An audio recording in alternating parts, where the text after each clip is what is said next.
Hi, my name is Natalie Bullis, and I'm applying for the St. Kate's Masters of Nursing entry-level program. Thanks so much for the opportunity to film this video for you, and I can't wait to get started. The first question is, we know that there are many ways to become a nurse. Why are you choosing a graduate entry-level program? I got my Master's of Public Health from St. Kate's in 2023, and I thought this would be a great degree to pair with my MPH and would help inform that degree as well. It's also in line with my goals to become a nurse practitioner in the future, and I believe that this program would provide me the educational and technical skills to be able to do that in the future. I also understand the educational standards of St. Kate's, having been a previous student, and understand how rigorous it is. And I think that the education provided is excellent.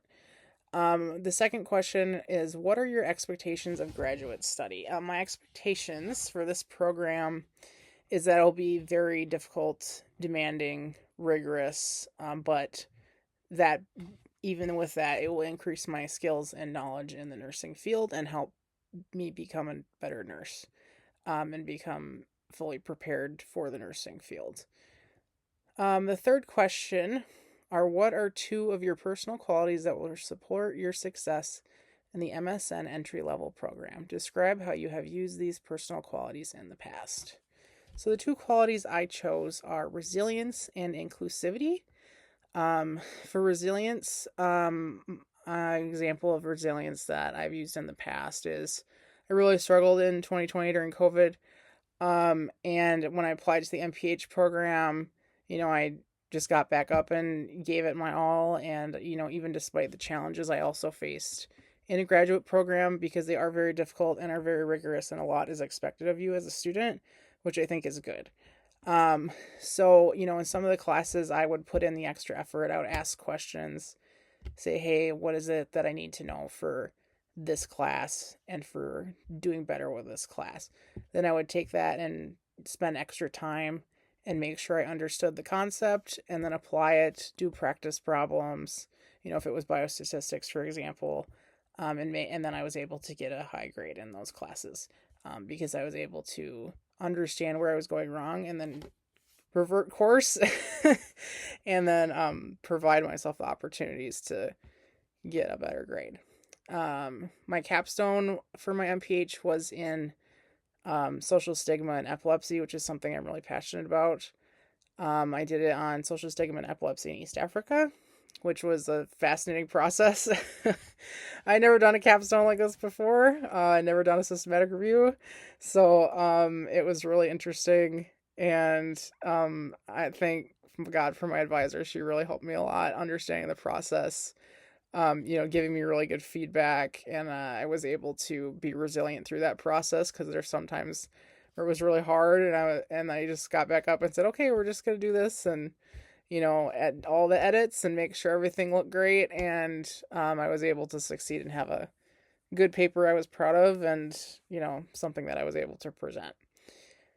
My examples for inclusivity are, I worked as a patient access specialist for Alina Health in the emergency room during COVID. So we had people who were Spanish speaking who would come in and did not speak English, and a lot of the resources were in English. Part of my job was providing financial assistance forms to people who needed it or didn't have insurance. So Alina does have the option to print those in Spanish. So I did advocate, I did that myself, and then also advocated to the registration team and with my manager to say, hey, can we print these and make sure we're printing these in Spanish, kept a stack to make sure we had them, on hand if somebody couldn't find the button in Epic, to make sure that that was being provided to people.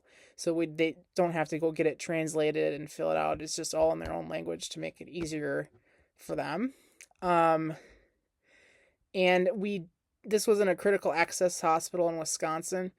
So very small. So a lot of the counties are also very small. So all those materials were in English. So I did try asking my manager and advocating, say, hey, can we see if they're willing to print these in Spanish, just so we can have some on hand to hand out to people. But yeah, and I think part of that example also stems from my passion for health equity. I think it's something so important in public health and in clinical care, and especially in the nursing field. When we understand health equity, I think we can provide better care to our patients and provide them a better experience as well, and also help them feel heard in the clinical setting. The last question is, how will the qualities you identified above help you succeed as a graduate student? I think the resilient will help me with how difficult nursing school is and can be. Um, I think it'll make it me able to face the setback if there is one and understand how to recover from that and get back up. Like I said earlier, how to put the time in and make sure that the next opportunity is better and that I'm continuing to be able to succeed by understanding where something may have gone wrong and then working to fix it and just getting back up and not giving up. Um, and for my second quality of inclusivity, I think that will help me as a graduate student because it'll help me learn from other perspectives, whether that's different specialties, whether that's different cultures, different ideas and schools of thought. I think that will just help me understand that there's always value in learning from someone else because we don't know everything. And, we're in a global world and global health is really important. And people have made ways of doing things that we may not think of that are also important to providing a better patient experience for others. So thank you so much. Appreciate it. Thanks.